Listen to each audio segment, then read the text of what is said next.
Since everybody has heard about all the most infamous serial killers, I thought I might introduce some lesser-known cases. Everybody thinks of Jack the Ripper as the first modern serial killer. But in fact, that dubious achievement goes to Francisco Guerrero Pérez, known variously as El Chalequero, the Mexican Bluebeard, the Consulado River Strangler, the Consulado River Ripper, or the Mexican Ripper. In fact, when Jack's crimes were reported in the Mexican media, he was called the British Chalequero. I'm Mexican. And even I hadn't heard of him. Consulado River is the name of a man-made river, now underground as part of the sewage system in Mexico City, and the place where he deposited all his victims. His most common nickname, El Chalequero, is explained by either a habit of wearing a vest or more likely his habit of forcing himself on women, a chaleco. He was born in 1838. The 11th of 14 children.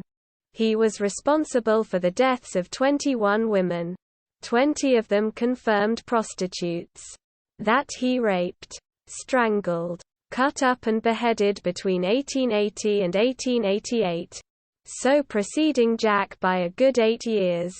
Being a shoemaker, he used his knife in his crimes. Everyone in his neighborhood knew about him, but they were afraid to denounce him. He had been abused by his mother as a child, which probably contributed to his misogyny. He was finally denounced by one of his neighbors and arrested on 13 June 1888.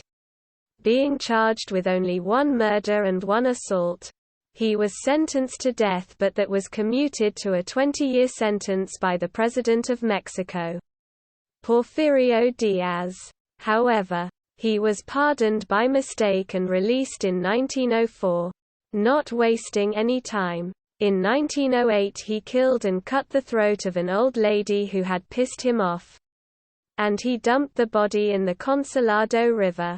Unfortunately for him, a little shepherd boy heard the woman scream and went closer, witnessing the crime. A little later, 2 women watched him washing off the blood in the river and called the police.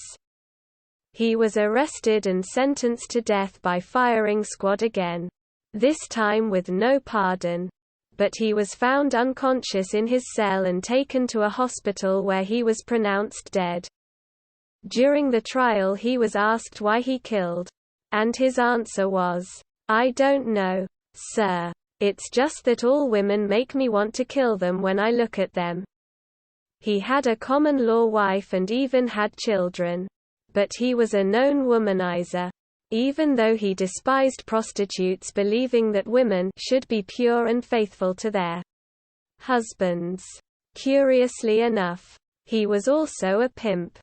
I suppose because it was in Mexico and he was actually caught. He never achieved the notoriety of Jack, but he was first. There are a few sources, including a talk, but since they are all in Spanish, I won't give them here.